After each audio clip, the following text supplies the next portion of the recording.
Hello बच्चों, स्वागत है आप सभी लोगों का एक बार फिर से भौतिक विज्ञान की क्लास में। तो क्या हाल चाल है आप सभी के? गुड इवनिंग, गुड आफ्टरनून, जो भी है आपका स्वागत है। और लेक्चर नंबर 3 है, चैप्टर चल रहा है आपका गुरुत्वाकर्षण, जिसमें अभी तक हमने काफी सारी चीजें डिस्कस की, जिसमें से गुरुत्वाकर्षण बल और गुरुत्वीय त्वरण, इसके साथ साथ गुरुत्वीय त्वरण के साथ साथ गुरुत्वाकर्षण क्षेत्र, ये 3 चीजें हमने डिस्कस कर ली है। लेकिन गुरुत्वीय त्वरण जो है, गुरुत्वीय त्वरण का परिवर्तन हम देख रहे थे पृथ्वी के सतह के ऊपर जाने पर, सतह से नीचे जाने पर।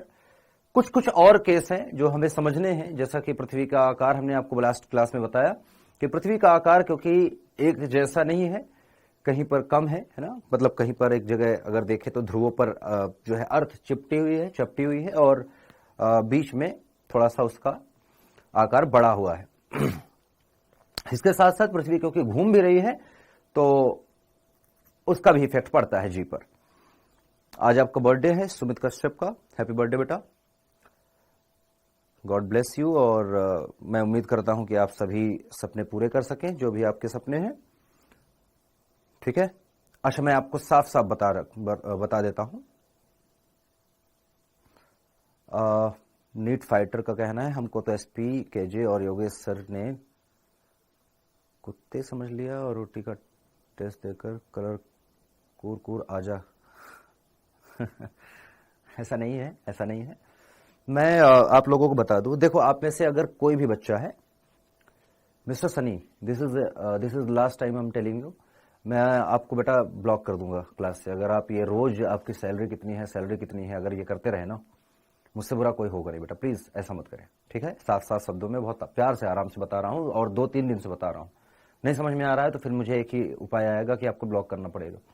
अगर आप समझदार हैं तो फिर तो नहीं करना पड़ेगा मुझे, है ना, तो उसका परिचय दो कि आप समझदार हो।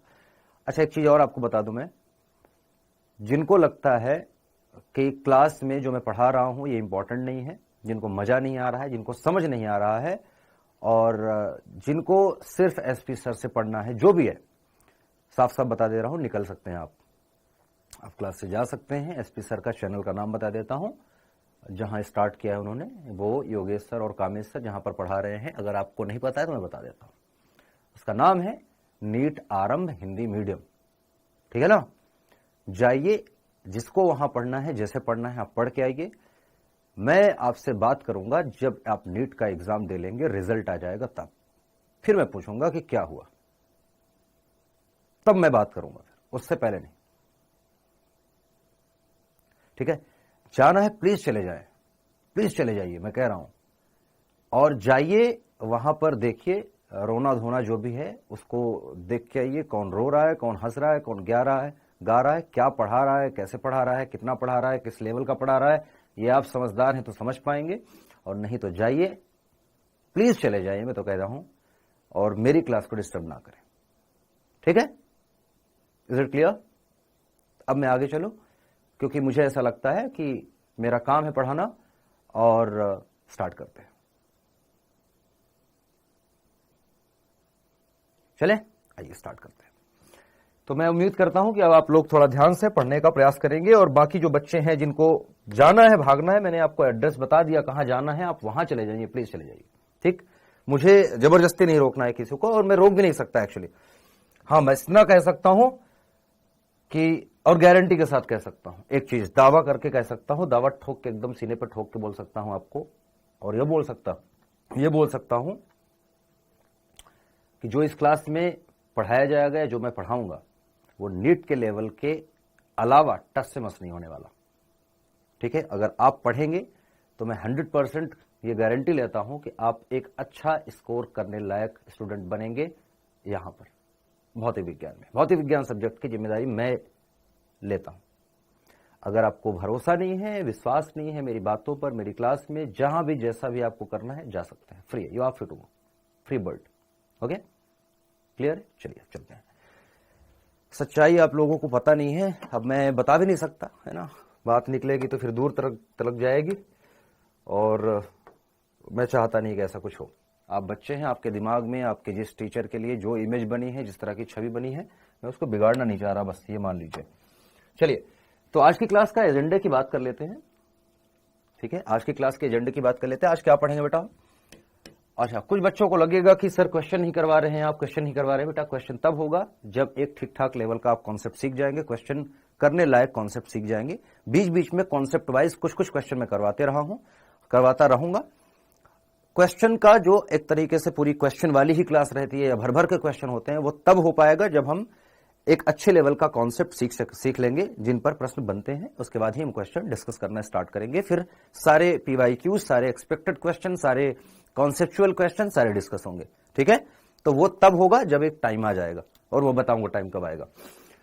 तो अभी जो हमारा चैप्टर चल रहा है, इस चैप्टर के अंदर जो टॉपिक करंट में चल रहा है वो है जी के मान में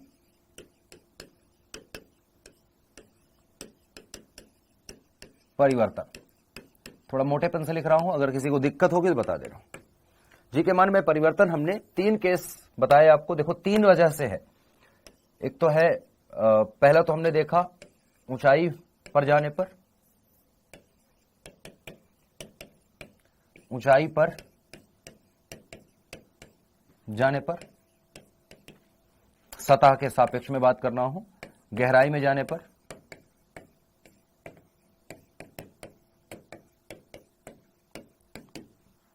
और सतह पर तो हमने देख लिया है। एक और आएगा आगे सी पार्ट, जो कि होगा पृथ्वी के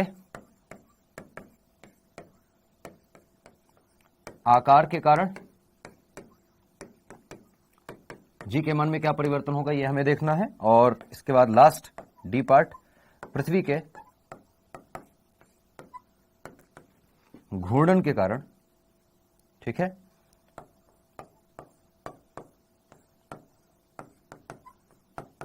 ये हमें समझना है। तो लास्ट के जो 2 केस हैं, अगर मैं बात करूं इसमें पृथ्वी के जी के मान में परिवर्तन, तो इस पर आपके नीट के क्वेश्चन आते रहे हैं। और ज्यादातर जो क्वेश्चन बने हैं, या ज्यादातर क्वेश्चन आप अगर क्वेश्चन जब करवाना हम स्टार्ट करेंगे तो आप पाएंगे कि ज्यादातर क्वेश्चन पहले और दूसरे पे ही रहे हैं। ठीक है, बहुत कम हुआ है कि इस वाले पर क्वेश्चन आया है, और इस पर आज तक क्वेश्चन देखने को मिला नहीं है।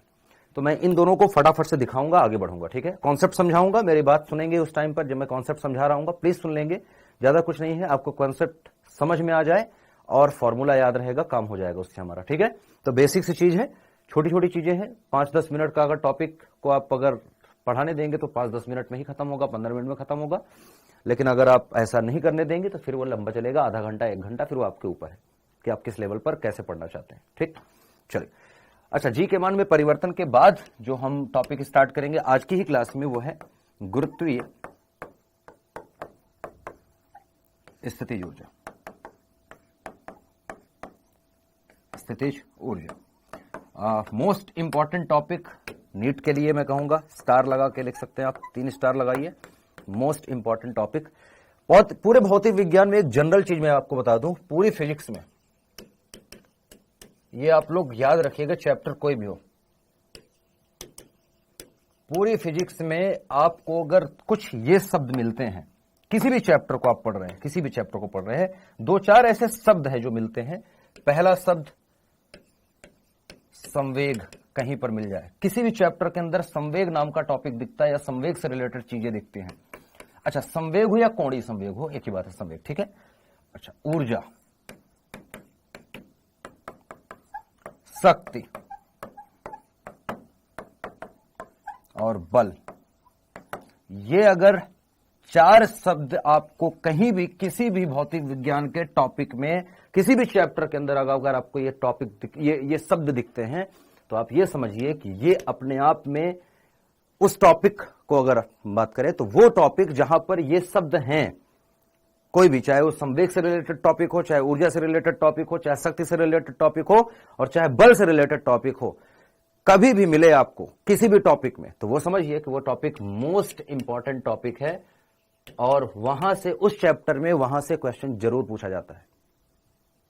ठीक है, वहां पर क्वेश्चन जरूर पूछे जाते हैं। तो बिल्कुल याद रखेंगे कि ये शब्द आपको अगर मिलते हैं भौतिक विज्ञान पढ़ते समय, तो इनको बिल्कुल स्टार लगा के रखें और उस टॉपिक को सही से पढ़ें।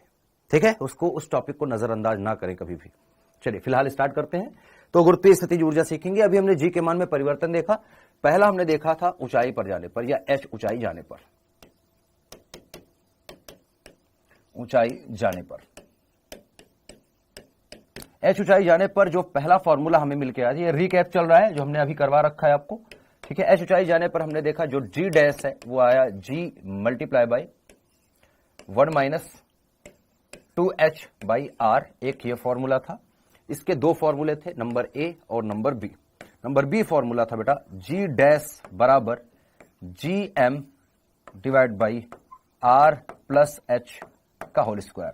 दोनों फॉर्मूले में बता दूं, यह केवल 320 किलोमीटर तक की ऊंचाई के लिए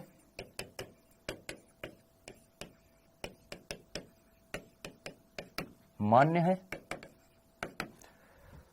और ये किसी भी ऊंचाई के लिए, तो ये जनरल फॉर्मूला है, ठीक है। मेन फॉर्मूला यही है, ये बस 320 किलोमीटर के लिए। और आपको बता दूं कि ज्यादातर आप क्वेश्चन देखेंगे या पाएंगे जो आपके एग्जाम में रहेगा, वो यही वाला क्वेश्चन, यही वाला फॉर्मूला लगा के आपका आंसर आएगा।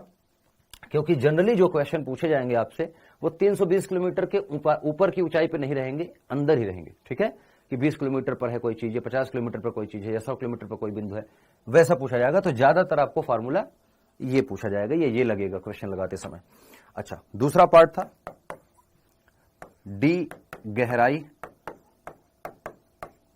में जाने पर, इसका फॉर्मूला आया था बेटा, इन दोनों में संबंध मुझे बताना है इसलिए लिख रहा हूं मैं इसको। जी डैश आया था हमारे पास, जी डैश आया था बेटा g times 1 minus d by r, सही है क्या? यही आया था, यही आया था फॉर्मूला। एक बार हाँ ना कुछ बोला करो, जब मैं कमेंट करने के लिए बोलता हूं तब बोला करिए। सर पतला पेन यूज करिए, ठीक है। पतला पेन मत बताओ, ये बताओ पहले जो मैं पूछ रहा हूं, यूज कर लूंगा मैं पतला पेन। यही था फॉर्मूला, कल यही फॉर्मूला हमने डेरिवेशन में किया था, हाँ या ना? यही किया था, सही है। चलिए अब ध्यान से सुनना, एक क्वेश्चन आपके नीट में आया था, एक क्वेश्चन मैं आपको बता रहा हूं, एक क्वेश्चन नीट में आया था कि यह पृथ्वी है। नीट का ही क्वेश्चन है, बस ऐसे ही कर रहे हैं, नॉर्मल एकदम क्विज की तरह कर लेते हैं। और ये कॉन्सेप्ट है एक्चुअली। मान लो कि उसने कहा कि सतह से h ऊंचाई जाने पर कोई मान है g, ठीक है, g डैश मान लो, ठीक है, या g1 मान लेते हैं। कह रहा है जितना g का मान, या g है, मान लो g डैश है, जितना g डैश का मान वहां है h ऊंचाई जाने पर, तो कितनी गहराई जाने पर, कितनी गहराई जाने पर, मान लो d गहराई जाने पर, यहां पर g का मान सेम हो, जितना वहां हो उतना। तो d और h के बीच में रिलेशन पूछा था कि अगर h ऊंचाई पर g का मान g डैश है ना, g डैश है, तो कितनी गहराई जाने पर, अर्थात d का मान हमसे पूछा गया है कितना होना चाहिए, कितना गहराई पे जाएं कि ये दोनों मान सेम हो। ये भी यहां पर भी g का मान उतना ही प्राप्त हो, जितना ऊंचाई पर जाने पर उतना गहराई पर। तो कितनी गहराई पर जाने पर हमें सेम मान मिलेगा।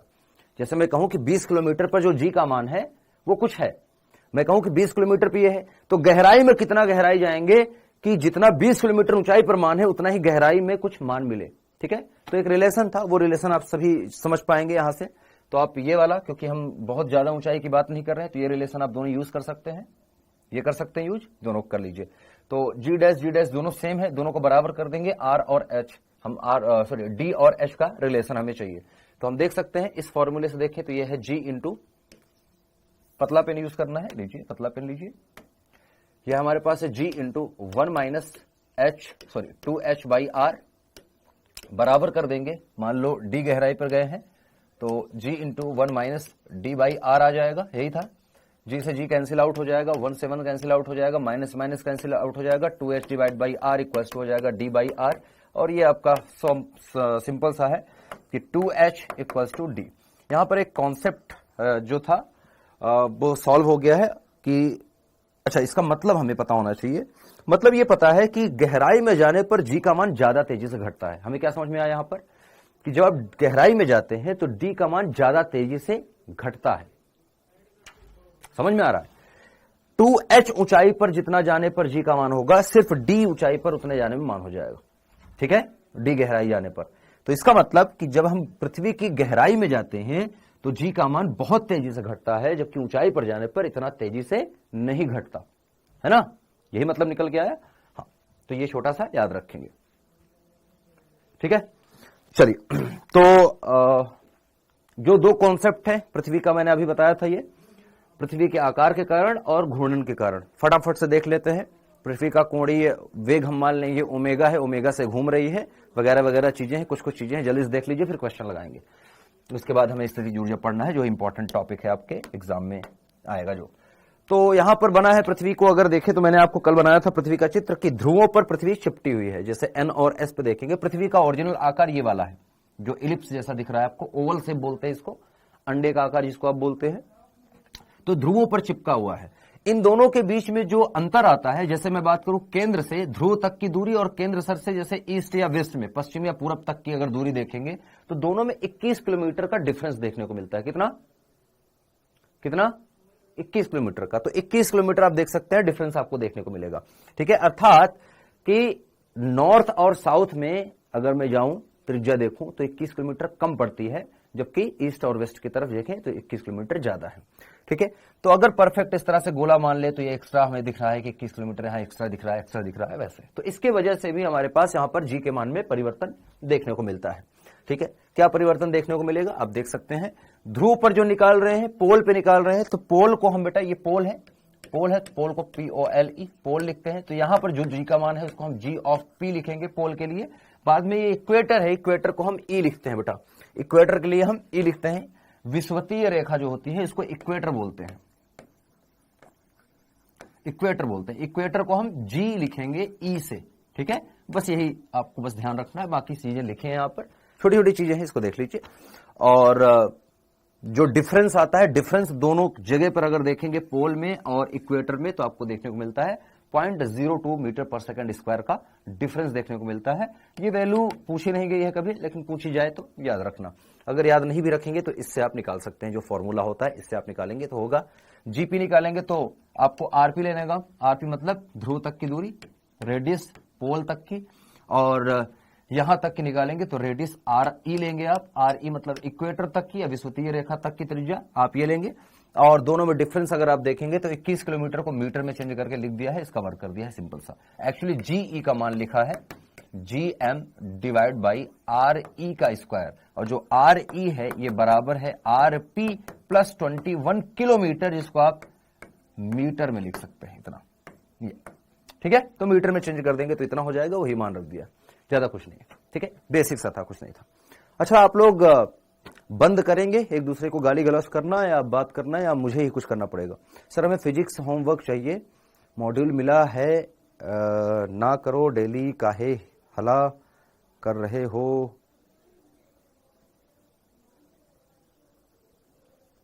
प्लीज मत करें, है ना। चलिए, कुछ नहीं था इसमें, है ना। अच्छा, फिर एक है कि पृथ्वी घूम भी रही है, जो कि हम सभी जानते हैं पृथ्वी घूमती है, जिसकी वजह से दिन रात होते हैं, लेकिन पृथ्वी घूम रही है। अच्छा, यहां पर झुकाव वगैरह का लेना देना इतना नहीं है, पृथ्वी बस घूम रही है, इतना हमें ध्यान रखना है। पृथ्वी अपने अक्ष पे घूम।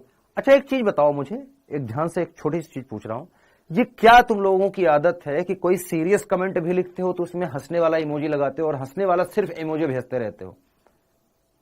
चैटिंग तुम्हें लग रहा है क्या? यहां पर व्हाट्सएप है या फेसबुक लग रहा है तुम्हें, या फिर इंस्टाग्राम लग रहा है? कक्षा 2-4 में पढ़ रहे हो क्या यार? 5 में पढ़ रहे हो? तुम्हें समझाना पड़ेगा इस चीज को। पढ़े हो, नीट की तैयारी कर रहे हो यार। 8-10 में पढ़ने वाले बच्चे हों चलो ठीक है, समझ में आता है कि उनको अभी इतना सीरियस नहीं है, इतनी समझ नहीं है। क्या लगा रहता है आप लोग हरदम दांत निकालने वाला इमोजी भेजते रहते हो इसमें लगातार? क्या है मतलब, क्या हरकत है ये? कोई मीनिंग बने तो भेजो फिर। अच्छा, हमने आपको कहा कि पृथ्वी घूम रही है, पृथ्वी घूम रही है तो अक्ष से मतलब केंद्र से चलकर किसी एक पॉइंट पर। आपने घूर्णन वाला चैप्टर पढ़ लिया ना, जो आपको पालीवाल सर ने पढ़ाया है, अभी समझ में आ जाएगा आपका स्टार पॉइंट कितना अच्छा है। चलिए, थोड़ा सा मैं आता हूं और कुछ पूछूंगा, और आप लोगों में से कौन मुझे बताएगा ये थोड़ा सा मैं जानने का प्रयास करूंगा। मैं कोई टेस्ट नहीं ले रहा, मैं बस टेस्ट ही मान लो, मैं कह रहा हूं चलो टेस्ट ही मान लो, कोई दिक्कत नहीं है मुझे। टेस्ट अगर मानोगे भी तो कोई बुरी बात नहीं है, क्योंकि कॉन्सेप्ट है, और मैं इसलिए पूछ रहा हूं क्योंकि आपने पढ़ा है, आपको पढ़ाया गया है। ठीक है, नहीं पढ़ाया गया होता तो फिर मैं बताता, आपने पढ़ रखा है। ठीक है, पृथ्वी घूम रही है ओमेगा से इधर की तरफ, लेट्स से ये ओमेगा है, east to west, west to east, ठीक है। ये केंद्र है पृथ्वी का, लेट्स से कि पृथ्वी का केंद्र ये है। ध्यान से सुनना, अभी सब दांत निकल आएगा, ठीक है। ये है और पृथ्वी की त्रिज्या हम मान के चल रहे हैं इस केस में, आप ध्यान से सुनना, इस केस में हम मान के चल रहे हैं पृथ्वी परफेक्ट स्फीयर है। परफेक्ट स्फीयर मतलब पृथ्वी कहीं पर मोटी चपटी ऐसा नहीं है, ठीक है। हम एक बराबर मान के चल रहे हैं कि त्रिज्या r है, फिक्स है, ठीक है। मान लो कि कोई पॉइंट है, ना तो हम इक्वेटर पे ले रहे हैं ना तो हम पोल पे ले रहे हैं। इक्वेटर और पोल के अलावा कोई भी एक जनरल पॉइंट पर आप यहां ले लीजिए, यहां ले लीजिए, यहां ले लीजिए, यहां ले लीजिए, यहां कहीं भी ले लो, बस इस पॉइंट पर और एग्जैक्टली नॉर्थ और ईस्ट को छोड़ के कहीं भी ले लीजिए। तो चलो मैं यहीं पे ले लेता हूं, जैसा चित्र में बना है, यहां पर कोई पॉइंट ले लेता हूं। इस पॉइंट P पर, इस पॉइंट P पर कोई द्रव्यमान हम मान लेते हैं कि रखा है, एक छोटा सा द्रव्यमान m द्रव्यमान रखा है। आज मैं करने वाला हूं कम से कम 6 से 7 लोगों को ब्लॉक, अभी करूंगा। मेरा बस दिमाग खराब करते रहो थोड़ा थोड़ा, अभी करने वाला हूं। बहुत हो गया तुम लोगों का, ठीक है।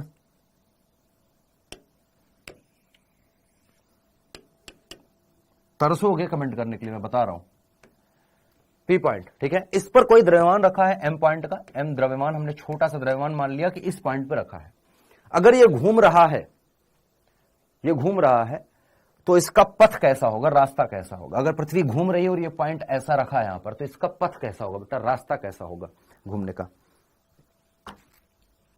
इसका रास्ता मैं पूछ रहा हूं, जब ये घूमेगी पृथ्वी और ये पॉइंट को फिक्स, ये फिक्स है, ये फिक्स है, ये पॉइंट क्या है बेटा, फिक्स। इसका पथ कैसा होगा बेटा, रास्ता कैसा होगा घूमने के समय। इस पॉइंट M का जो रास्ता होगा वो किस प्रकार का होगा।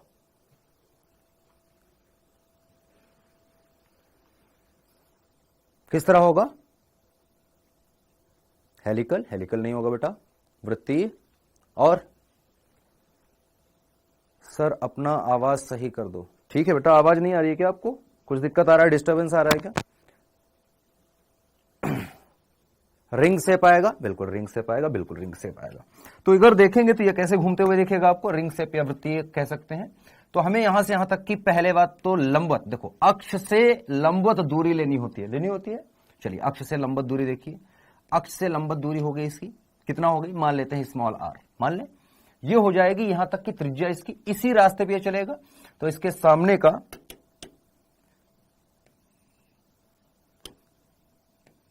बस ये चित्र समझा दूं आपको, इसके बाद आपको बस वो दिखा दूंगा, आपको काम हो जाएगा। मान लो ये r दूरी है, ठीक है।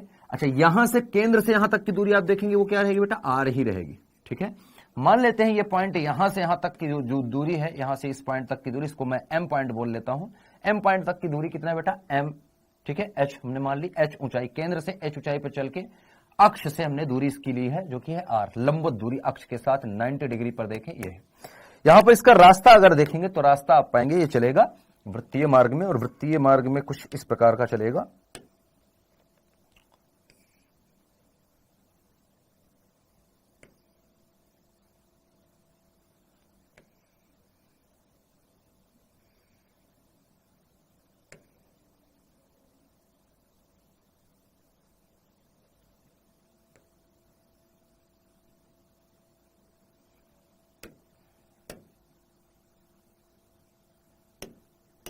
ये कुछ इस तरह से वृत्तीय मार्ग में घूमेगा, ठीक है।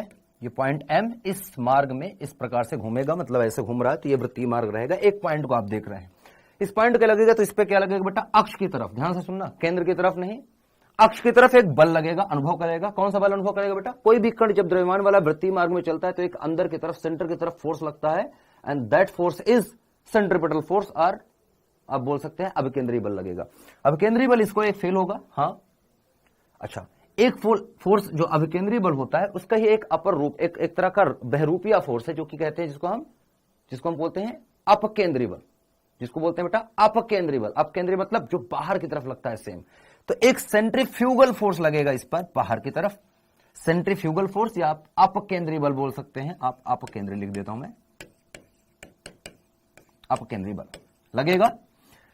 अच्छा, नीचे की तरफ इस पर, इस लाइन पर, क्योंकि इस पॉइंट पर और पृथ्वी हर एक वस्तु को अपने अक्ष की, अपने केंद्र की तरफ खींचती है, तो इस पर एक फोर्स नीचे की तरफ भी लगेगा बेटा। वो क्या लगेगा, mg, जो इसका भार है, जो इसका भार है, लगेगा। ये छोटी छोटी चीजें समझ में आ रही ना। अच्छा, अब ये कण कहीं भी लेते आप, यहां भी लेते तो यहां अगर होता तो यहां पर छोटा त्रिज्या में चलता, वो है ना, इस तरह की छोटी सी त्रिज्या में घूम रहा होता है ऐसे, यहां पे लेंगे तो बड़ी त्रिज्या में घूमेगा, है ना, ऐसा। तो कहीं भी होगा, ये दो फोर्स तो आपको समझ में आ रहा है, स्यूडो फोर्स नहीं बेटा, स्यूडो फोर्स की हम बात करेंगे, स्यूडो फोर्स नहीं है ये, ठीक है। हाँ, अभिकेंद्रीय बल का स्यूडो फोर्स आप बोल सकते हैं, अपकेंद्रीय बल है, ठीक है। अच्छा, अब इसी चीज को वहां पर देखते हैं। यहां पर क्योंकि चित्र बहुत छोटा है इसलिए मैंने इसको लिख दिया था। आर दूरी अगर आपको दिख रहा है तो मुझे बताना, अगर चित्र सही से दिख रहा है तो, नहीं तो मैं वहां पर चित्र में यही चित्र को रेप्लिकेट कर दूंगा, बना दूंगा। ये दूरी आर, ये पॉइंट एम है, ये पी है, ये ओ है, ये त्रिज्या है, आपको पता है, ये mg लग रहा है, ये लग रहा है सेंट्रीफ्यूगल फोर्स। सेंट्रीफ्यूगल फोर्स बाहर की तरफ जो अपकेंद्रीय बल है, और ये ओमेगा किस तरह से घूम रही है पृथ्वी। दिख रहा है चित्र आपको, दिख रहा है, हाँ या ना, बताओ एक बार, बस इतना ही बताना है, छोटी छोटी चीजें बस। दिख रहा है ना, दिख रहा है, एक बार बोलो हाँ दिख रहा है कि नहीं दिख रहा है। अंगूठा मत बताया करो, हाँ नहीं ऐसा बोला करो, यस नो कुछ ऐसा बोल दो तो मुझे समझ में आई। अंगूठा का मतलब दोनों हो सकता है, मैं बोल दूं नहीं है ना, तो अब फिर नहीं के लिए भी आप अंगूठा करेंगे तो फिर वो समझ में आ जाएगा, नहीं है ना।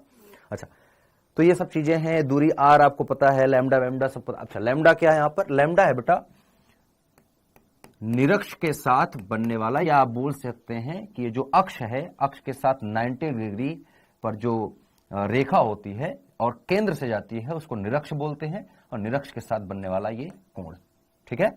या क्षैतिज के साथ आप बोल दे बनने वाला कोण, क्षैतिज के साथ ये कोण है। तो हम जानते हैं अगर दो समांतर रेखाएं हैं, उसको एक रेखा ऐसे काटती है, एक रेखा ऐसे काटती है, ये कोण अगर लैम्डा है तो ये भी लैम्डा ही बनेगा, और ये लैम्डा है तो ये भी लैम्डा ही बनेगा, ये भी लैम्डा ही बनेगा। क्या कहते हो, सही है ना, कोई गलत तो बात नहीं है ना।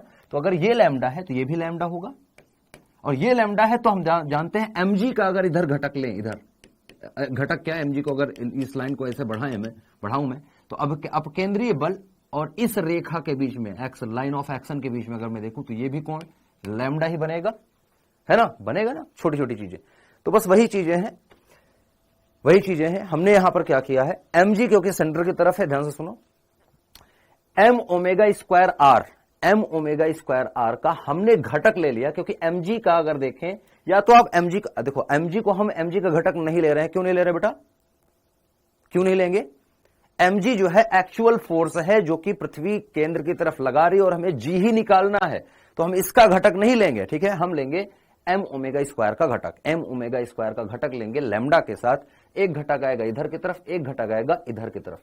तो मैं दोनों अगर घटक को यहां पर दिखाऊं तो इसका एक घटक ऊपर की तरफ आ गया और एक घटक आएगा लंबवत, दोनों घटक के बीच में होता है 90 डिग्री का कोण। आप देखेंगे दोनों लाल रेखाओं के बीच में 90 डिग्री का कोण आपको दिखना चाहिए।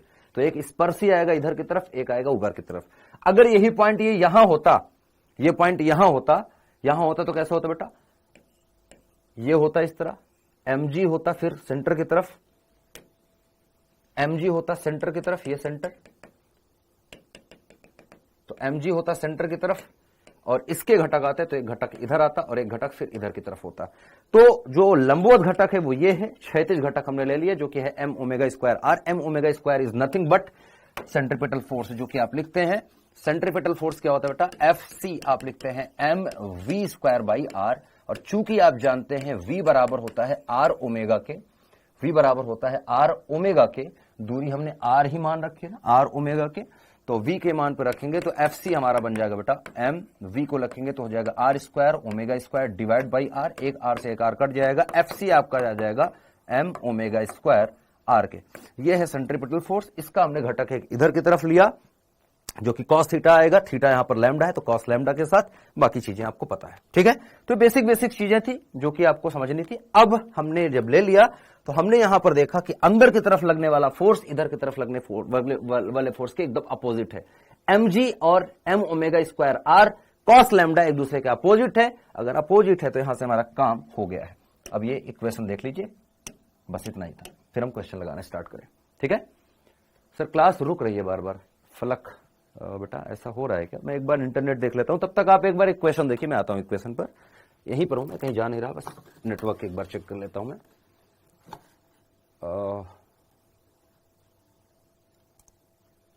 नहीं बेटा यहां तो नेटवर्क सही दिख रहा है कि बढ़िया है,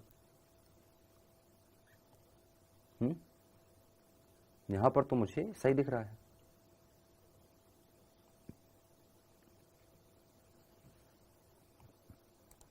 ठीक है, यहां पर तो नहीं हो रहा है, मतलब नेटवर्क तो मुझे बढ़िया परफेक्ट दिख रहा है। अच्छा, अब हमने ये डेरिवेशन किया क्यों है, इस पर ध्यान देते हैं। देखो, इस डेरिवेशन का करने का मकसद ये था कि जो पृथ्वी की घूर्णन है ना, गति है, उसके कारण क्या फर्क पड़ रहा है जी पर है ना, पृथ्वी के गुरुत्वीय त्वरण पर, इसको हमें निकालना था।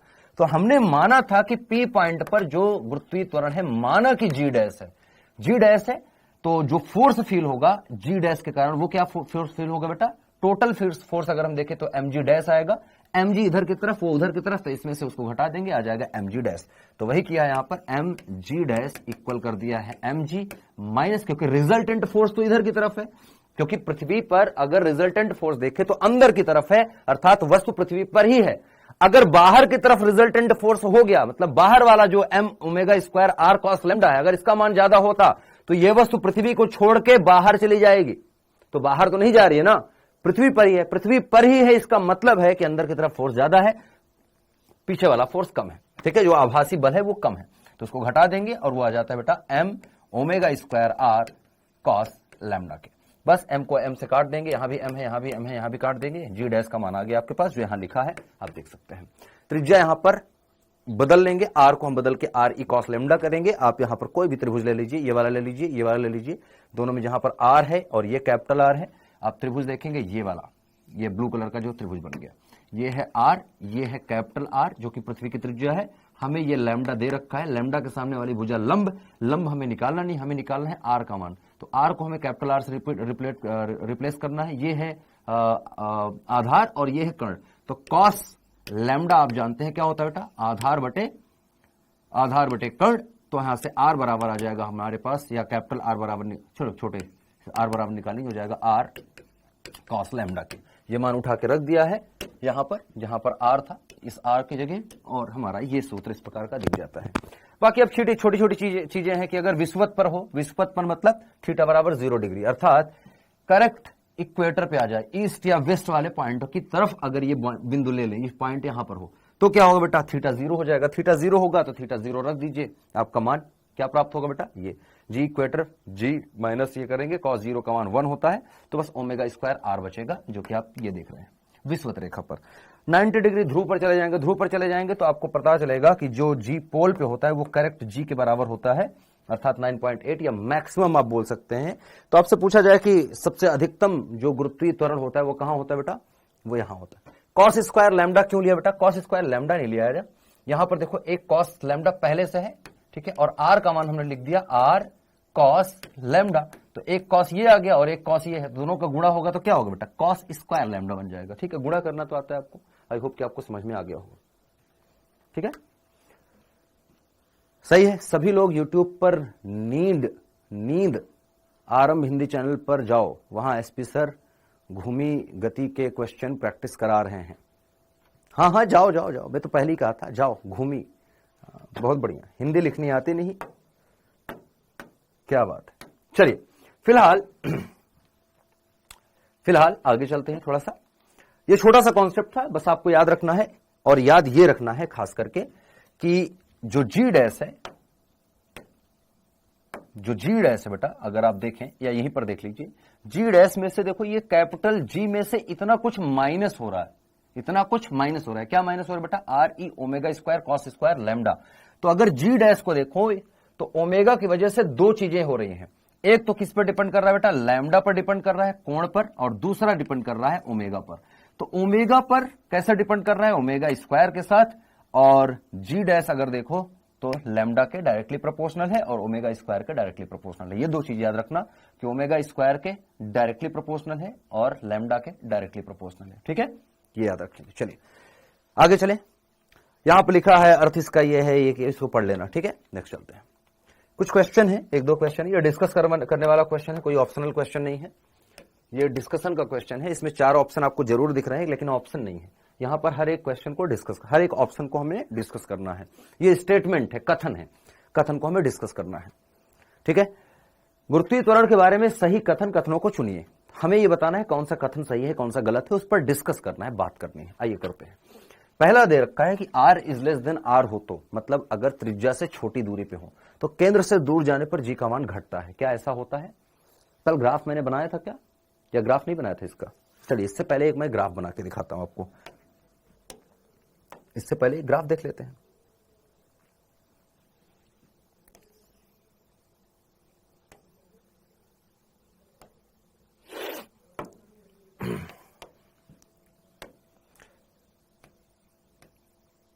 ये केंद्र है, सेंटर है, और ये दूरी हम जानते हैं त्रिज्या है r, ठीक है।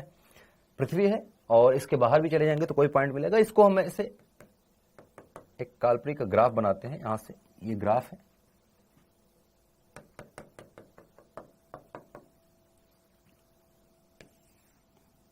ये दूरी है r मीटर में, और इधर हमने ले लिया है g का मान, ठीक है, मीटर प्रति सेकंड स्क्वायर में, ठीक है। ये आपको तो पता होगा कि g का मान मीटर पर सेकंड स्क्वायर में आता है।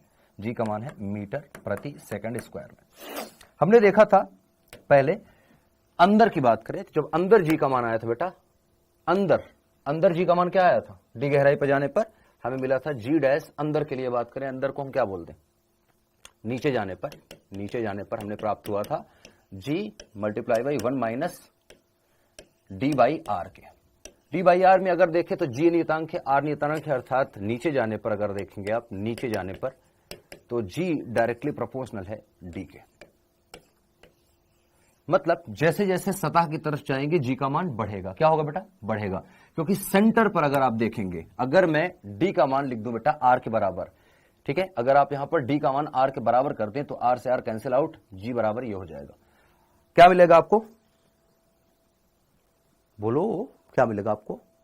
चलो छोड़ो उसको, हमें यह पता है कि g डायरेक्टली प्रोपोर्शनल d के, मतलब दूरी के साथ बढ़ेगा। दूरी के साथ बढ़ेगा अर्थात कि धीरे धीरे अगर मैं सतह की तरफ जाऊंगा तो सतह की तरफ बढ़ना चाहिए मान। अरे यार कहां कहां टच हो रहा है, बढ़ेगा और सतह पे जाके अधिकतम हो जाएगा। सतह पर क्या होगा बेटा? अधिकतम हो गया। जीरो से सतह तक गए r दूरी तक, ये दूरी हो गई r, ये दूरी हो गई बेटा r दूरी पर अधिकतम। इसके बाद आप देखेंगे जब बाहर जाएंगे तो बाहर की तरफ आप देख सकते हैं कि g का मान h ऊंचाई पर, इसको d ही लिख लो, d के साथ आप देखेंगे, h की ऊंचाई के साथ देखेंगे तो क्या आ रहा है बेटा? g into 1 minus 2h divide by r। ये फॉर्मूला लगाऊं या फिर मैं ये वाला फॉर्मूला लगा लूं बेटा? GH बराबर mg या gm, जो भी लिखना चाहें, divide by r plus h का होल स्क्वायर। क्या लगाना चाहिए? कौन सा फॉर्मूला लगाना चाहिए बेटा? किस फॉर्मूले के हिसाब से हम आगे का प्रोसीड करें? तो सतह के बाहर जाने के लिए किस फॉर्मूले का उपयोग करें हम? ये वाला फॉर्मूला, ये वाला फॉर्मूला, पहला या दूसरा? जिसको पढ़ना है वो बस क्वेश्चन का आंसर करे, बाकी जिसको जो चैटिंग करनी है करते रहो, मुझे अब कोई फर्क नहीं पड़ता। आप कुछ भी करें बेटा, बहुत हो गया, मैं आपको समझाने के लिए परेशान था। जिसको समझ में आ रहा है अच्छी बात है, ठीक है। अच्छा, नीचे वाले का प्रयोग करेंगे। क्यों करेंगे? क्योंकि इसकी लिमिटेशन नहीं है बेटा, क्योंकि इसकी लिमिटेशन नहीं। एक्चुअल फॉर्मूला ये तो लिमिट के साथ आया है ना, तो मेन फॉर्मूला तो ये है। तो अगर देखेंगे तो r प्लस h का होल स्क्वायर, अगर देखेंगे तो h के होल स्क्वायर के साथ चल रहा है, ठीक है, h के होल स्क्वायर के साथ घटेगा, h स्क्वायर के साथ घटेगा, अर्थात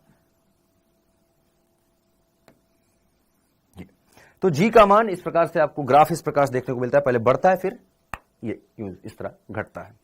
अब यहीं पर हमें पूछा गया है कि यदि r इज ग्रेटर देन हो r से, r इज ग्रेटर देन हो r से, मतलब सतह के बाहर जाएं तो केंद्र से दूर जाने पर g का मान घटता है। घटता है, बिल्कुल घटता है। केंद्र से दूर जाने पर g का मान घटता है। r बड़ा है कैपिटल R से, मतलब त्रिज्या के बाहर जा रहे हैं, तो ये स्टेटमेंट सही है क्या? बिल्कुल।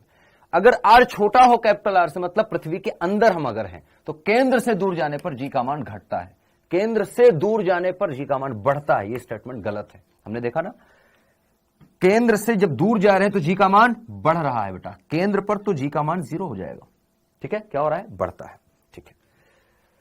पृथ्वी के केंद्र पर g का मान 0 होता है, पृथ्वी के केंद्र पर g का मान 0 होता है। करेक्ट है। क्यों करेक्ट है बेटा? क्योंकि केंद्र पर अगर ही पहुंच गए तो मास वहां पर कहां है? मास कहां है? मास जो बाहर था वो केंद्र की तरफ खींच रहा है। अब केंद्र पर ही जब पहुंच जाएंगे तो वहां पर क्या लगेगा बेटा? वेटलेस, मतलब भारहीनता का अनुभव होगा, ठीक है। नेक्स्ट, यदि पृथ्वी अपने अक्ष पर घूर्णन करना बंद कर दे तो जी का मान घटता है। अगर पृथ्वी घूर्णन करना बंद कर दे, अगर पृथ्वी घूर्णन करना बंद कर दे तो घूर्णन की वजह से अभी हमने देखा जी डैश इक्वल टू आया था जी माइनस क्या आया था बेटा, r omega square cos square lambda. घूर्णन करना बंद करेगा तो ओमेगा का मान 0 हो जाएगा, ओमेगा का मान 0 करेंगे तो जी डैश बराबर आ जाएगा जी माइनस 0, तो जी डैश बराबर जी आ जाएगा। तो क्या जी का मान घट रहा है? नहीं, बढ़ रहा है। क्यों? क्योंकि जो माइनस होने वाली चीजें थी वो खत्म हो गई, जो जी के मान में से कम हो रहा था ना वो खत्म हो गया, तो जी का मान बढ़ेगा। क्या होगा बेटा? जी का मान बढ़ता है। तो ये स्टेटमेंट गलत है। क्या होगा बेटा? गलत है।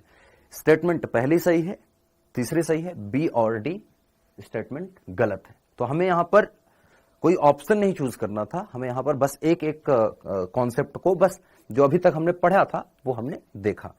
समझ में? ठीक है, चलिए अगले क्वेश्चन पे देखते हैं। अगला क्वेश्चन ये है हमारे पास, द्रव्यमान m है और त्रिज्या r के एक समान दो गोले हैं। ठीक है, अच्छा एक समान गोला है, एक गोला है और उसके केंद्र से r1 तथा r2 दूरियों पर गुरुत्वाकर्षण क्षेत्र के परिमाण क्रमशः F1 और F2 हैं। तब R1 R2 क्या होंगे और F1 F2 के साथ क्या रिलेशन होगा, ये आपको पूछा है। बहुत ही सुंदर, बहुत ही प्यारा। अगर ये क्वेश्चन आपने कर लिया या समझ लिया तो मैं ये समझूंगा कि आप को जितना अभी तक गुरुत्वीय त्वरण के बारे में और गुरुत्वीय बल के बारे में बताया गया, गुरुत्वाकर्षण बल के बारे में सारा कॉन्सेप्ट आपका क्लियर हो गया। अगर ये दो क्वेश्चन कर ली, ये क्वेश्चन आपने कर लिया तो ये क्वेश्चन जब करेंगे आप तो अपने आप सारे पॉसिबिलिटीज आपको सोचनी पड़ेगी। सारी पॉसिबिलिटीज अर्थात जितनी चीजें आपको अभी तक पढ़ाई गई हैं इस चैप्टर में, उन सभी कॉन्सेप्ट को आपको सोच करके लगाना पड़ेगा। अब देखो इतना तो हमें पता है कि जो R1 है R2 है, इसके बारे में नहीं बताया गया है कि वो R से बड़ा है या छोटा है। क्या लगता है, कहीं पर बताया गया? क्या हम ये पढ़ के कह सकते हैं कि R से बड़ा है R1 या R से बड़ा है R2 या R से दोनों छोटे हैं या R से एक बड़ा है एक छोटा है, या कौन सा बड़ा है कौन सा छोटा है? नहीं पता है। सबसे बड़ी दिक्कत यहां पर यह है कि R1 R2 और R तीनों के बीच में रिलेशन ही नहीं पता है। पॉसिबिलिटी कई सारी हो सकती है। पहली पॉसिबिलिटी, अब देखो जैसे इसमें लिखा है कि R1 और R2 दोनों R से छोटे हैं, फिर कह रखा है R1 बड़ा है R2 भी बड़ा है, फिर कह रखा है R1 बड़ा है और R2 भी बड़ा है, और यहां कह रहा है R1 छोटा है और R2 भी छोटा है। तो R1 R2 छोटे भी हैं, R1 R2 बड़े भी हो सकते हैं। दोनों केस में आपको F के साथ रिलेशन देखना पड़ेगा, फोर्स के साथ। चलिए बताइए क्या है बेटा, और हमने फोर्स वगैरह निकालना सीख लिया है। बी ऑप्शन होगा, सबका करेक्ट है। हाँ, बी ऑप्शन है। R1 और R2 आप कह रहे हैं बड़े अगर होंगे तो ये आप रिलेशन निकाल सकते हैं। ठीक है, देखते हैं। F बराबर आप देखें, ये आप फॉर्मूला आता है G M1 M2 या G कुछ भी M मान लेते हैं। छोटा द्रव्यमान M है, कैपिटल द्रव्यमान M ले लेते हैं M, और छोटा द्रव्यमान हम मान लेते हैं कोई द्रव्यमान है, पहले R1 पे रखा था फिर R2 पे रखा था, तो द्रव्यमान सेम है, डिवाइड बाई दूरी लेंगे। मान लो F1 निकाल रहे हैं R1 के लिए तो R1 का स्क्वायर, फिर F2 निकालेंगे तो हो जाएगा G M divide by R2 का स्क्वायर। दोनों को करेंगे तो बिल्कुल F1 डिवाइड बाई F2 जो आएगा वो आ जाएगा R2 square divide by R1 का स्क्वायर। ठीक है, ये हमने कब माना है बेटा? ये हमने कब माना है? जब बाहर थे तब माना है। अंदर होंगे तो नहीं होगा क्या? अंदर होंगे तो नहीं। अच्छा, आप एक ही ऑप्शन को देख के खुश हो गए क्या? 2 से 3 4 चारों ऑप्शन को देखना पड़ेगा बेटा, मैंने कहा ना। चलो ये तो समझ में आ गया कि अगर R1 R2 बड़े हैं R से, मतलब हम सतह के बाहर जाके देखें तो सतह के बाहर का मतलब मान लो ये पृथ्वी है, द्रव्यमान की, इससे बाहर चले गए, मान लो ये दूरी R1 पे है, ठीक है, और ये दूरी R2 पे हमने देख ली। ठीक है, या हो सकता है यहां R2 है यहां R1, ठीक है, कभी भी होगा। तो जो भी दूरी होगी बस द्रव्यमान M है, निकाल लिया। ठीक है, सत्य है ये, चलो सही है। लेकिन क्या यही सही है? बस ए ऑप्शन को देखो, अगर दूरी छोटी होगी तो क्या होगा? अगर दूरी छोटी होगी, अंदर की तरफ देखेंगे तो क्या आएगा बेटा? तब फोर्स बदल जाएगा। फोर्स क्या आता है तब? फोर्स आता है बेटा M टाइम्स ऑफ G, और G का मान नीचे हम जानते हैं बदल जाता है, नीचे जाने पर G का मान बदल जाता है। गहराई पर जाने पर जो G का मान होता है वो चेंज हो जाता है, गहराई पर जाने पर G का मान चेंज हो जाता है। तो अगर मैं R1 R2 के लिए G का मान लिखूं अंदर, पृथ्वी सतह के अंदर, पृथ्वी सतह के अंदर, मान लो यहां पर मैं कह रहा हूं, यहां पर दूरी बची है ये R1, और यहां पर मान लो कोई पॉइंट है, यहां पर दूरी बची है R2। R1 R2 के लिए G का मान लिखेंगे तो GR1 के लिए लिख रहा हूं मैं, GR2 के लिए लिख रहा हूं, दोनों के लिए जी। तो GR1 के लिए लिखेंगे अब क्या आएगा बेटा, यह आ जाएगा G into 1 minus R1 divide by R के। क्लियर है? इसी तरह से लिखेंगे। अच्छा, R1 डिवाइड बाई R नहीं आएगा यहां पर, फिर गलती क्यों नहीं आएगा थोड़ा समझते हैं। अगला पेज लेना पड़ेगा मुझे, गलती होने का पूरे पूरे चांस यहां पर बन रखते हैं। हालांकि आप सही हो सकते हैं, मैं ये नहीं कह रहा कि आप गलत लगा रखे हैं, लेकिन मैं थोड़ा सा एक गलती जो हो सकती है कभी भी उसको दूर करने का प्रयास। ये त्रिज्या है, ये केंद्र है। आपको याद होगा कि हम जब ऊपर से आए थे डी गहराई पर, तो हमने ये दूरी ली थी, ठीक है, ये दूरी, माफ करना तबीयत खराब हो गई क्या, चलिए, ये डी दूरी हमने ली थी। तो ये जो बची हुई दूरी है फर्क तो इससे पड़ता है ना, तो जो दूरियां ले रहे हैं हम केंद्र से लेंगे इस बार।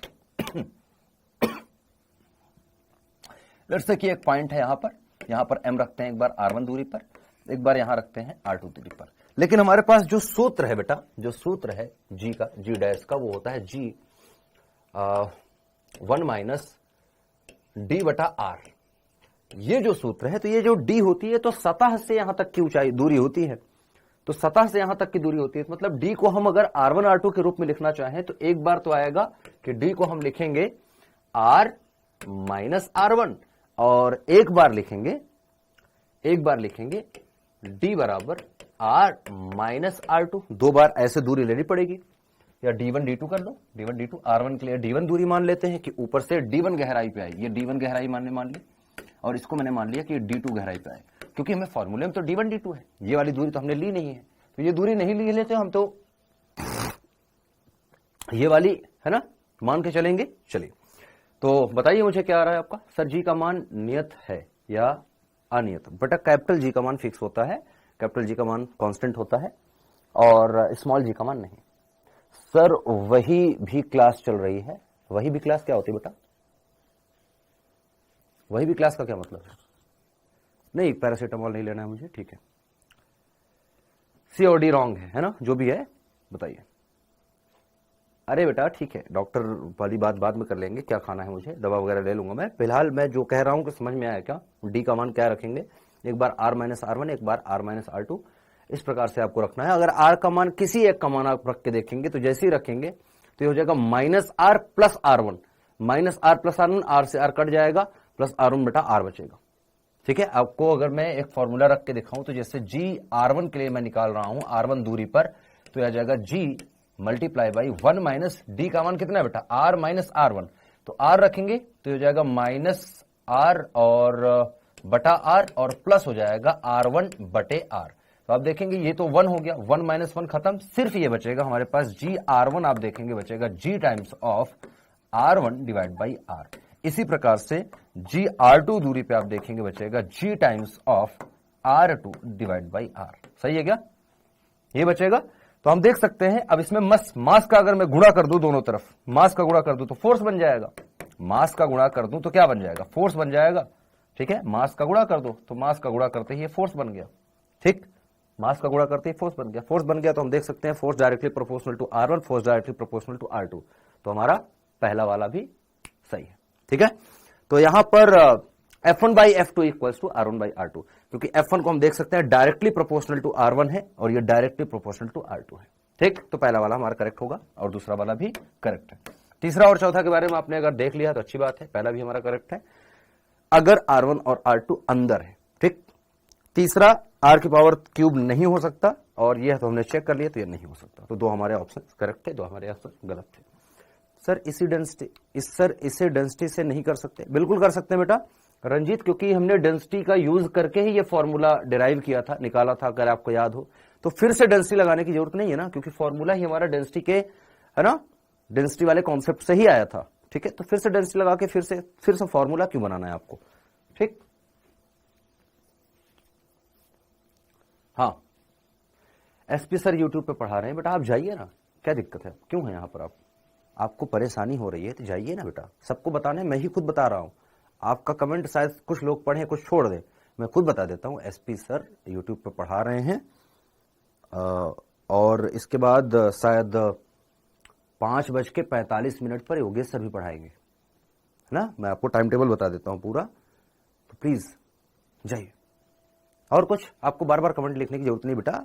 अभिषेक, आपका मैसेज मैंने कह दिया सबको, ठीक है, इनफ। नेक्स्ट चलते हैं। एक क्वेश्चन है कि एक पत्थर को h ऊंचाई से फेंकते हैं। इसमें हमें ऑप्शन वाला क्वेश्चन है, इसमें एक ही है।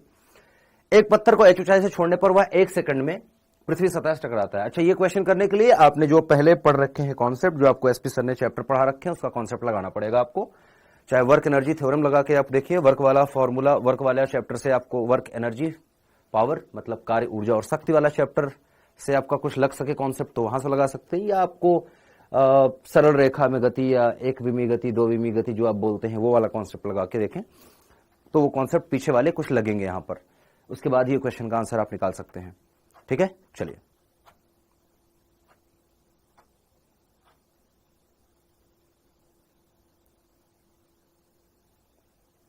ठीक है बेटा। चलिए, एक पत्थर को h ऊंचाई से छोड़ा जा रहा है, 1 - R1/R होगा ना सर? नहीं बेटा, प्लस आएगा ना बेटा वहां पर। क्यों आएगा प्लस? माइनस क्यों आएगा माइनस? ये माइनस लगा है, डी के जगह पर R - R1 रखेंगे तो -R और माइनस माइनस प्लस R1 होगा ना बेटा। इतना तो आता है, माइनस का गुणा करना तो मुझे उम्मीद थी कि आता होगा आपको, ठीक है। अच्छा, लगाइए इस क्वेश्चन का आंसर क्या आ रहा है आप लोगों का, देखिए। तो हमें कहा जा रहा है एक पत्थर को h ऊंचाई से छोड़ा जा रहा है पृथ्वी से। पृथ्वी के लिए लिखें तो पृथ्वी के लिए कंडीशन कही जा रही है कि जो पृथ्वी है, पृथ्वी पर h ऊंचाई से छोड़ते हैं तो 1 सेकंड में पृथ्वी पर गिरता है, ठीक है। 1 सेकंड में पृथ्वी पर गिरता है। h ऊंचाई से छोड़ने पर 1 सेकंड में गिर जाता है, नीचे आ जाता है। h ऊंचाई मतलब h दूरी कवर कर लेता है 1 सेकंड में, ठीक है। यहां पर हमें g का मान पता है। g का मान हम कितना है बेटा? g का मान हमारे पास 9.8 मीटर प्रति सेकंड स्क्वायर है, ठीक है, पृथ्वी पर। अच्छा, सेम ऊंचाई पर कहा जा रहा है कि अगर h ऊंचाई पर वहां से छोड़ेंगे तो मुझे बताओ कि कितने समय में गिरेगा। कुछ क्वेश्चन खास नहीं है। चंद्रमा पर देखेंगे तो h ऊंचाई से अगर गिरेगा तो कितने समय में गिरेगा? टी समय हम मान लेते हैं, टी सेकंड में गिरेगा। और यहां पर g डैश का मान जो है, g डैश का मान अगर देखें तो वह है g बटा 6, 1/6 है ना, बता रखा है, जो कि मैंने आपको कल भी शायद बताया था, 9.8 / 6 मीटर प्रति सेकंड स्क्वायर। तो आपको बस बताना है समय कितना लगेगा, बताइए जरा। तो हम एक चीज देख सकते हैं कि मान लो ये सतह है पृथ्वी के लिए। पहले देखते हैं बेसिक सा कॉन्सेप्ट। m द्रव्यमान की मान लो वस्तु है, h ऊंचाई पे है, h ऊंचाई पे है, इस पॉइंट पर छोड़ रहे हैं। छोड़ने का मतलब यहां पर देखो, छोड़ा जा रहा है, एक वर्ड है, फेंका नहीं जा रहा बेटा। क्या लिखा है? छोड़ना। जब छोड़ने की बात होती है तो u बराबर हमें हरदम 0 लेना होता है। मतलब प्रारंभिक वेग अगर बात करें तो u बराबर 0 है, 0 मीटर पर सेकंड। छोड़ा गया है, नीचे गिरेगा, टकराएगा, कुछ वेग हो जाएगा। जब टकराएगा तो कुछ वेग से टकराएगा, कुछ समय लगा है। t बराबर हमें दे रखा है कितना? 1 सेकंड, ठीक है। t बराबर 1 सेकंड दे रखा है। तो यहां पर हम वेग निकालना चाहें तो वो निकाल सकते हैं, जो भी करना चाहें आप। तो कॉन्सेप्ट ये है कि अगर आप वेग निकाल सकते हैं, जी का मान यूज कर सकते हैं। सरल रेखीय गति में आपको जो पढ़ाया गया था, गति के समीकरण इस्तेमाल कर सकते हैं। गति के तीनों समीकरण में से कोई भी इस्तेमाल करेंगे, सब लग जाएगा, क्योंकि जी का मान आपको पता है फिक्स है, नीचे की तरफ जी फिक्स है, ठीक है। तो निकालिए कुछ भी निकाल के। आपको समय निकालना है, v बराबर u प्लस एटी, v बराबर u प्लस एटी से कर लीजिए, दोनों का आंसर आ जाएगा, ठीक है। v बराबर u प्लस एटी से v अगर निकालना है तो v निकाल सकते हैं आप, या जैसे आपको करना है करके देखिए। v नहीं निकालना है, गति का समीकरण दूसरा लगाइए, s बराबर ut plus half eighty square. चंद्रमा के लिए देखें, h दूरी है, u हमें 0 है, छोड़ा गया है 0 है, प्लस हाफ a का मतलब है g का मतलब आया है g/6 मल्टीप्लाई टी का स्क्वायर। टी ही निकालना है, टी का स्क्वायर। h दूरी है, ठीक है, h दूरी है, निकालिए। कितना आ जाएगा बेटा? कितना आएगा निकालो। 6 सेकंड आ रहा है, √6 सेकंड आ रहा है, 6 सेकंड आ रहा है कि √6 सेकंड। तो आप चलो जी का मान 10 मान के निकाल लें, या जी ही रखें, जी ही रखते हैं, कोई दिक्कत नहीं है, जी ही रखते हैं। तो 6 दूनी 12, ये हो जाएगा h बराबर GT स्क्वायर डिवाइड बाई 12, ठीक है। तो यहां से हम निकाल लेते हैं, h का मान यहां आ गया है। सिमिलरली ये हमने निकाला है चांद के लिए, ये है चांद के लिए, इसीलिए इसी तरह से अगर मैं पृथ्वी के लिए निकालना चाहूं, दो समीकरण बनाता हूं, दोनों को बराबर कर देंगे क्योंकि H बराबर है दोनों का, बस टाइम अलग अलग है। क्या कहते हो? इसका भी H का मान, उसका भी H का मान निकाले, उसके H का मान निकालेंगे तो H बराबर आ जाएगा G इंटू टी स्क्वायर। ठीक है, टी स्क्वायर कितना है बेटा? 1 सेकंड है तो 1 का स्क्वायर 1 ही रहेगा, डिवाइड बाई 2 आएगा, 6 नहीं रहेगा। याद रखना पृथ्वी पर सिर्फ 2 आएगा। ठीक है, तो H की वैल्यू आ गई G/2। H की वैल्यू कितनी आ गई बेटा? G/2। G/2 का मान यहां रख दीजिए, G से G कट जाएगा तो हो जाएगा G/2 बराबर हो गया है GT स्क्वायर डिवाइड बाई आ गया है 12। 2 1 कम 2, 2 6 12, G से G कैंसिल आउट। आप देखेंगे 6 का गुणा यहां हो जाएगा तो टी स्क्वायर इक्वल टू 6 आ गया, means t is square root of 6 second. ठीक है, तो इस प्रकार से आप निकाल सकते थे। बाकी और भी तरीके हैं निकालने को, आप MGS से निकाल लीजिए, जैसे आपको मर्जी। अगर U पूछा होता, V पूछा होता तो हम इस समीकरण से निकाल लेते, आप यहां से निकालते। तो आपको अगर वेग पता करना था तो निकाल सकते थे, 0 प्लस GT ये आ जाता है इसका वेग पृथ्वी पर, और चांद पे निकालते तो V का मान निकालते तो ये आ जाता G/6 इंटू टी। ठीक है, या T1 T2 दोनों पर अलग अलग समय लगेगा तो T1 T2 यहाँ पर 1 सेकंड है तो V का मान G आ जाएगा सिर्फ, और बस इतना। ठीक है, चलिए फिलहाल आगे चलते हैं। सही है ना? रूट 6 सेकंड है कहीं पर? हाँ, पहला ऑप्शन है, लगा दीजिए।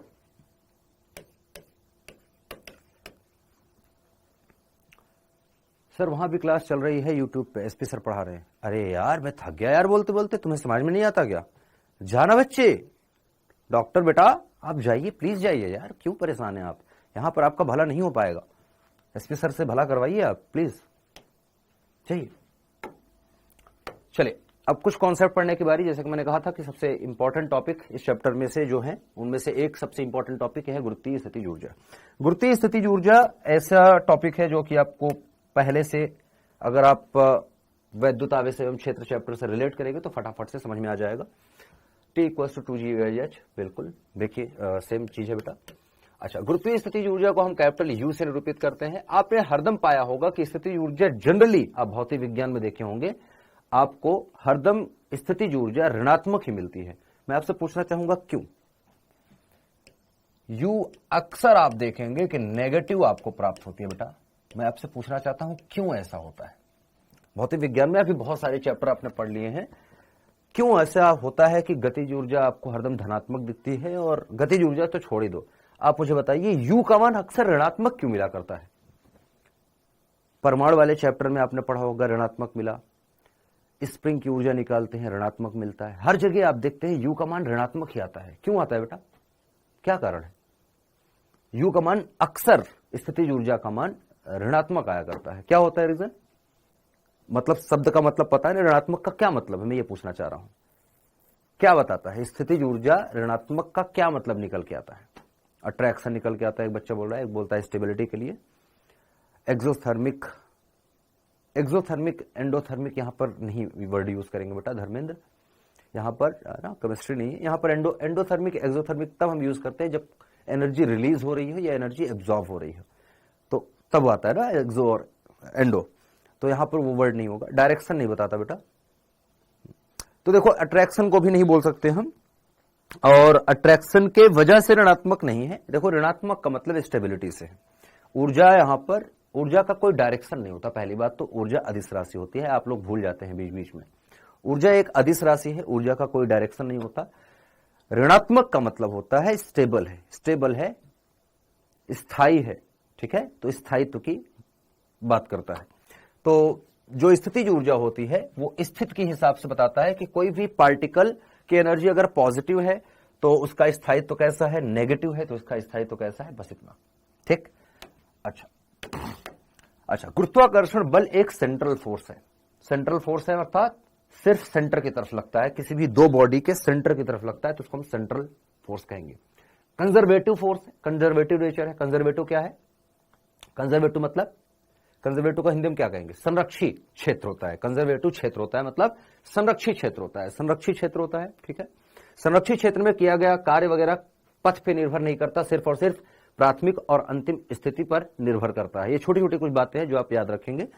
तीसरी चीज स्थितिज ऊर्जा से रिलेटेड, और अभी फोर्स और स्थितिज ऊर्जा का एक रिलेशन आएगा इसी में आगे चल के, बस 10-15-20 मिनट में अभी आने वाला है तो देखेंगे। फिलहाल स्थितिज ऊर्जा को हम डिफाइन जब करते हैं, किसी भी एक बॉडी सिस्टम के लिए अगर मुझे लिखना है स्थितिज ऊर्जा, तो आपने पढ़ा है वैद्युत आवेश तथा क्षेत्र वाला चैप्टर। उसमें आपने पढ़ा है कि U बराबर, मैं अभी इसका नहीं लिख रहा बेटा, U बराबर आपने पढ़ा है कि अगर दो आवेश हैं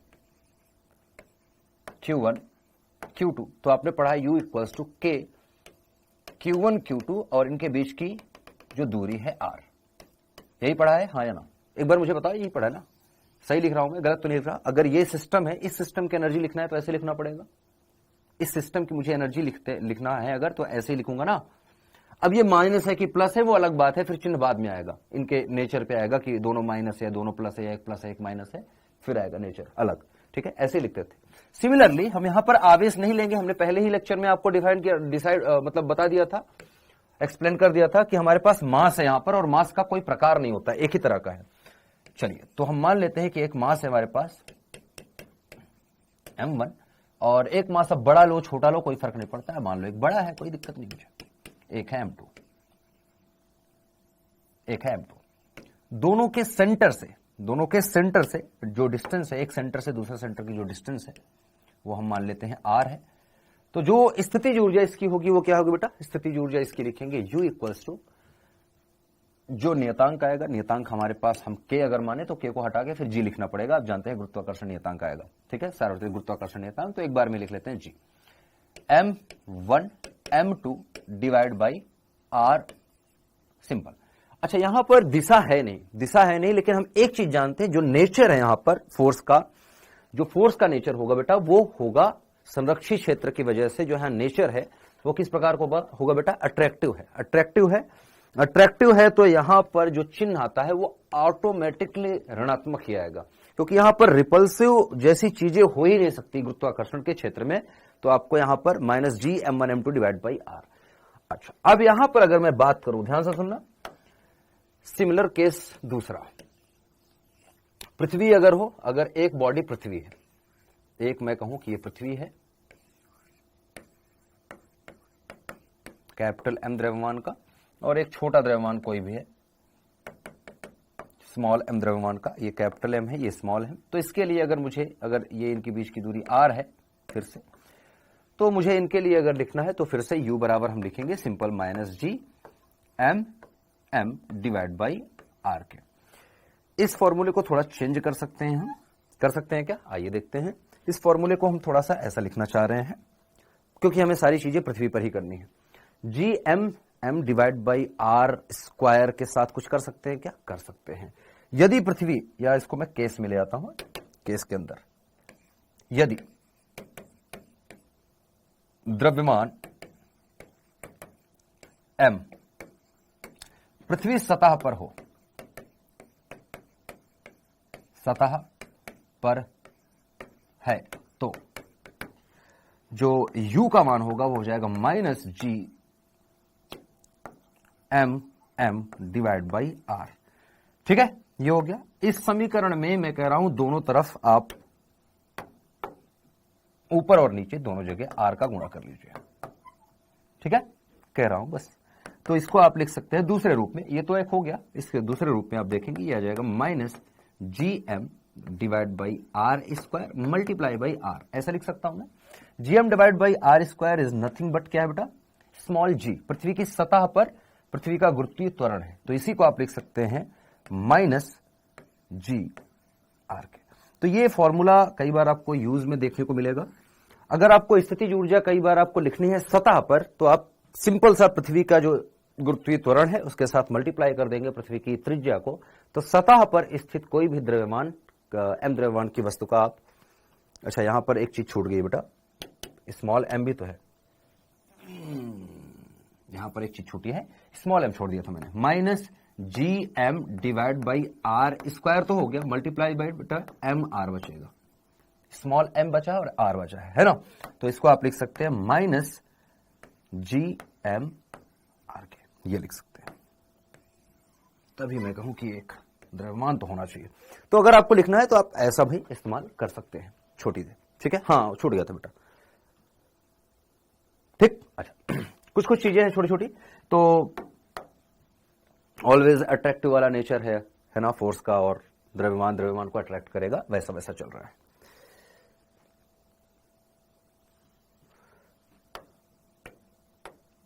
अगला टॉपिक क्या आता है चैप्टर? क्विज नहीं आया बेटा विपिन, क्विज नहीं आता बेटा। मेरे नाम का कम से कम लाज रख लो यार, मेरा नाम ही तुम्हारा नाम है, उसका तो लाज रखो थोड़ा सा कि आपको क्विज चाहिए। बताओ, और नीट की तैयारी कर रहे हो तुम्हें क्विज चाहिए कुछ। मैं थोड़े दूसरे मूड में हूँ। मैं 10 मिनट 15 मिनट कुछ बेसिक सी चीजें ऐसे पूछना चाहता हूँ आपसे, है ना। एक दो ऐसे छोटी छोटी चीजें पूछना चाहता हूँ जो कि आपके नीट से, ऑब्वियसली नीट से रिलेटेड है। मैं टॉपिक से नहीं हटूंगा, नीट के सिलेबस से नहीं हटूंगा, उसी पे रहूंगा, लेकिन कुछ मेरे ऐसे दिमाग में कुछ चीजें चल रही हैं जो मैं पूछना चाहूंगा आपसे, क्योंकि मैंने आपको बहुत सारे चैप्टर पढ़ाए नहीं है जिसका यूज इसमें है आगे, ठीक है। तो छोटी छोटी चीजें हैं।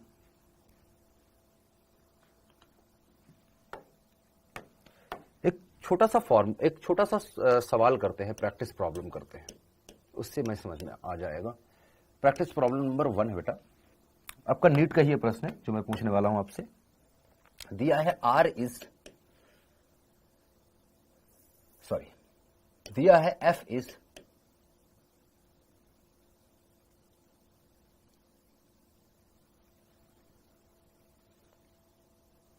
एक मिनट देना, मैं कैलकुलेशन अच्छी हो इसलिए थोड़ा सा एक सही इक्वेशन दूं आपको।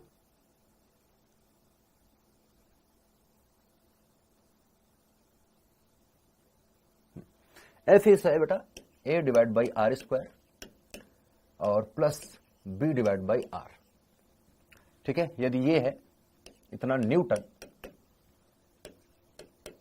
तो R बराबर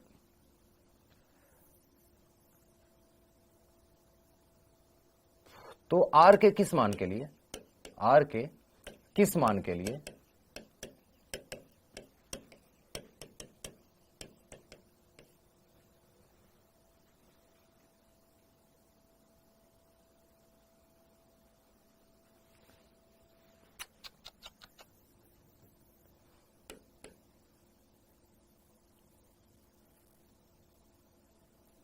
इसको हटा दो, इसको U बराबर कर लो, U बराबर कुछ जूल, ठीक है।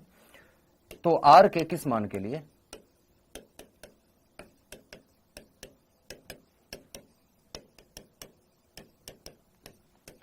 F का मान न्यूनतम प्राप्त होगा। छोटा सा प्रश्न, ये चैप्टर आपको पढ़ाया गया है काफी पहले, आपने कार्य ऊर्जा शक्ति वाला चैप्टर पढ़ लिया है, और ड्यू बाई डी टी कर लिए।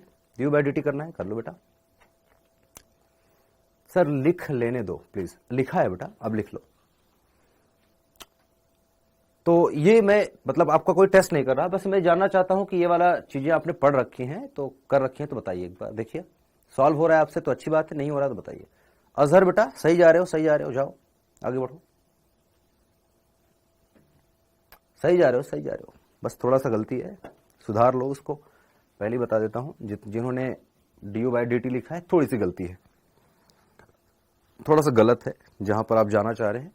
आर के किस मान के लिए एफ का मान न्यूनतम होगा, मुझे बस कॉन्सेप्ट आप दिखा दे। सर लिख लेने दो प्लीज प्लीज, मेरा भी रह गया लिखने का।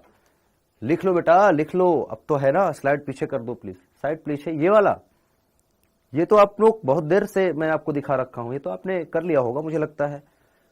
डी बाई डी एक्स, हाँ करो करो करो करो, मुझे आंसर बताओ ना, करो कितना आ रहा है। ये क्वेश्चन मुझे लगता है कि आप किए भी होंगे पहले इस तरह का क्वेश्चन।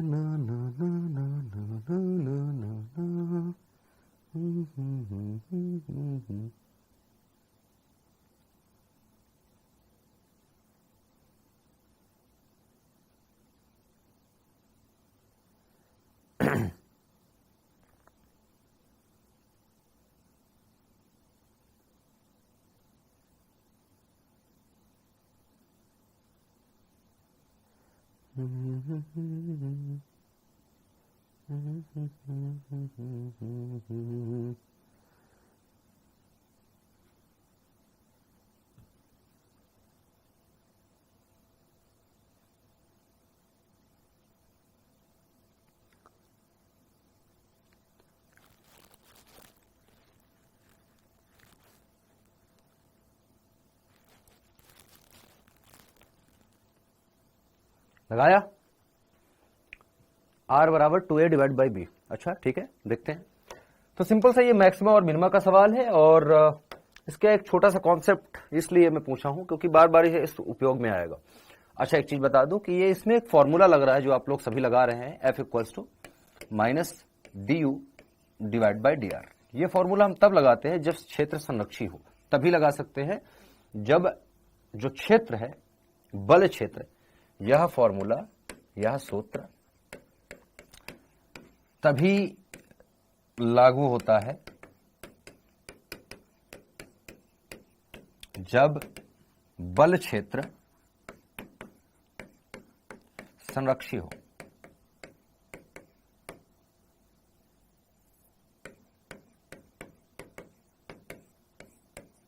ठीक है, तो ये नोट पॉइंट था जो आपको बस पता होना चाहिए, मुझे लगा कि बता दूं।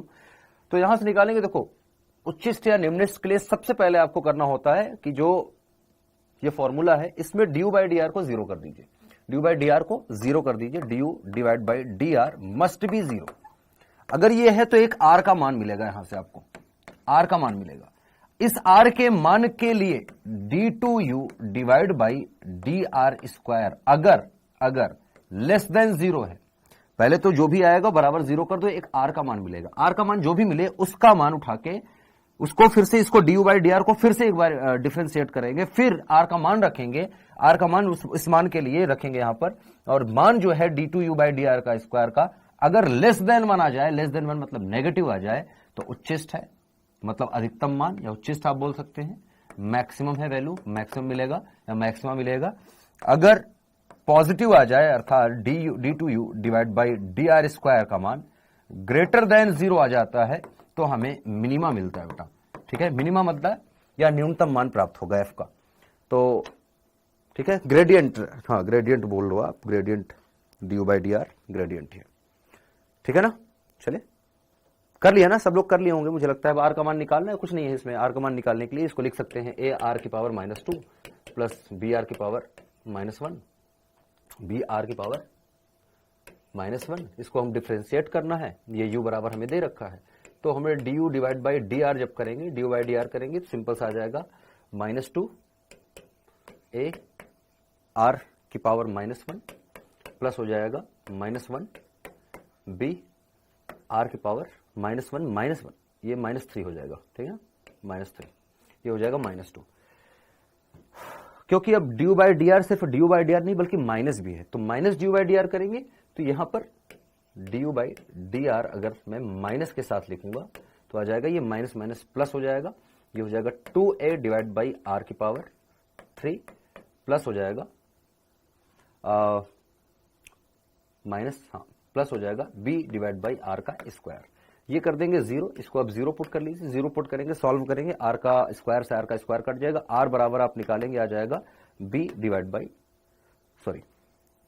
2a divide by b, r बराबर निकालेंगे आएगा 2a divide by b, but ऋणात्मक चिन्ह रहेगा एक, क्योंकि b इधर की तरफ है उस तरफ जाएगी तो ऋणात्मक आएगा, तो माइनस के साथ आएगा, माइनस का साथ जो भी आएगा। अब जो D you by D R आया है ना, इसको फिर से एक बार डिफरेंशिएट करेंगे, फिर हम आर का मान रख के पुट करेंगे, फिर हमें मान प्राप्त होगा कि जीरो प्राप्त हो रहा है कि नहीं। तो आर के किस मान के लिए प्राप्त होगा ये आपको देखना पड़ेगा कि कब प्राप्त हो रहा है। तो अगर ग्रेटर देन प्राप्त हो रहा है तो क्या होगा, उच्चिष्ट प्राप्त हो रहा है कि नहीं, लेस देन प्राप्त हो रहा है तो आपको देखना पड़ेगा कि लेस देन प्राप्त हो रहा है तो आपको उच्चिष्ट प्राप्त होगा, ग्रेटर देन प्राप्त हो रहा है जीरो तो आपको निम्निष्ट प्राप्त होगा। तो हमारा ये लाना है, अगर ग्रेटर देन प्राप्त हो गया तो हम कहेंगे हाँ न्यूनतम प्राप्त हो रहा है। ठीक है, तो अगर आर के किस मान के लिए, तो फिर वो मान आपको अगर वो आया है तो आप उसको बोल देंगे ये आंसर है। खैर छोटी सी बात थी, इसमें कुछ था नहीं। अभी कितना टाइम है हमारे पास, 10 मिनट है क्या? चलिए 10 मिनट में एक छोटा सा क्वेश्चन करते हैं। क्वेश्चन क्या है, एक कॉन्सेप्ट है इसी चैप्टर के।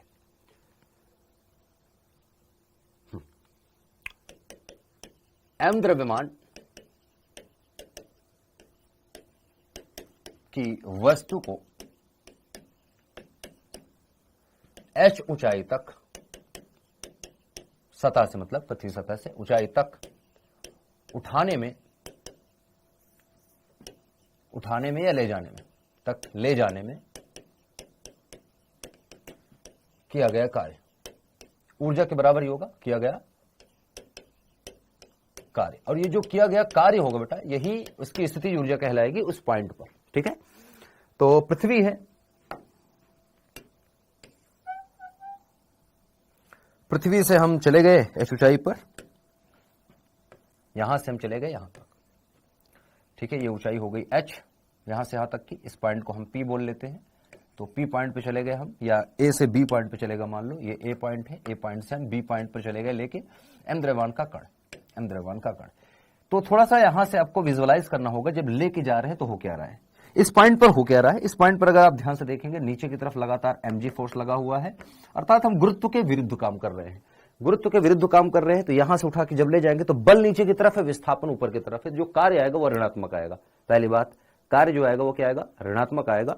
यहां से वहां तक ले जाएंगे तो सिंपल सिंपल चीजें हैं, बस बेसिक सा चीज है, इतना ध्यान रखना है। mg नीचे की तरफ है, सेंटर की तरफ है, उठा के ले जाएंगे, वहां पर ले जाएंगे तो यहां पर स्थितिज ऊर्जा जो होगी वो क्या आएगा बेटा, mgh, जो कि इतना आसान तो नहीं है मुझे लगता है। काम हमने पूछा है कितना करना पड़ेगा, तो जो काम है वो काम देखो 0 से लेके 0 तक ले गए हैं। यहां पर स्थितिज ऊर्जा कुछ और थी, वहां पर स्थितिज ऊर्जा कुछ और होगी। जिन बच्चों को लग रहा है mgh, तो mgh ऐसा नहीं बेटा, mgh है डिफरेंस, mgh है बेटा डिफरेंस। यहां पर ऊर्जा अगर मैं कहूं, पहले इसकी ऊर्जा यहां पर u1 थी, यहां पर ऊर्जा u2 थी, तो u2 या डेल्टा u अगर देखेंगे तो वह है u2 minus u1 which is mgh। ये आएगी स्थितिज ऊर्जा, एक्स्ट्रा एनर्जी उसके पास जो आई सतह के सापेक्ष, वो हम लिखा करते हैं mgh। क्योंकि हम गुरुत्वाकर्षण चैप्टर पढ़ रहे हैं तो हमें यहां से पूरी एनर्जी लिखनी पड़ेगी। तो सतह पर एनर्जी अभी लिखवाई थी ना, सतह पर एनर्जी कितनी होती है बेटा, ये इतने एनर्जी से हम लेके जा रहे हैं इस एनर्जी तक, इस एनर्जी से लेके जा रहे हैं इस एनर्जी पर, इस एनर्जी मतलब इस दूरी पर। तो मतलब r प्लस h, दूरी कितनी होगी, यहां से यहां तक की दूरी r, यहां से यहां तक की दूरी r है, और यहां से यहां तक r प्लस h, टोटल दूरी ले जाएंगे। तो टोटल दूरी ले जाएंगे तो दो फॉर्मूले आपको लिखने पड़ेंगे, u1 और u2 का। u2 का मान आप लिखेंगे, u1 का मान लिखेंगे, दोनों का डिफरेंस आप देखेंगे, mgh होगा। तो mgh आंसर कभी मत लिखना, ठीक है, mgh आंसर कभी मत लिखना कि mgh है। ये चैप्टर गुरुत्वाकर्षण वाला है। इसके पहले आप न्यूटन के गति वगैरह पढ़ते समय आपने mgh लगाया था, दैट्स अ डिफरेंट थिंग, ठीक है, वहां सिनेरियो अलग था, क्योंकि हम अर्थ के रिस्पेक्ट में ही सब चीजें देख रहे थे, वो भी सतह से।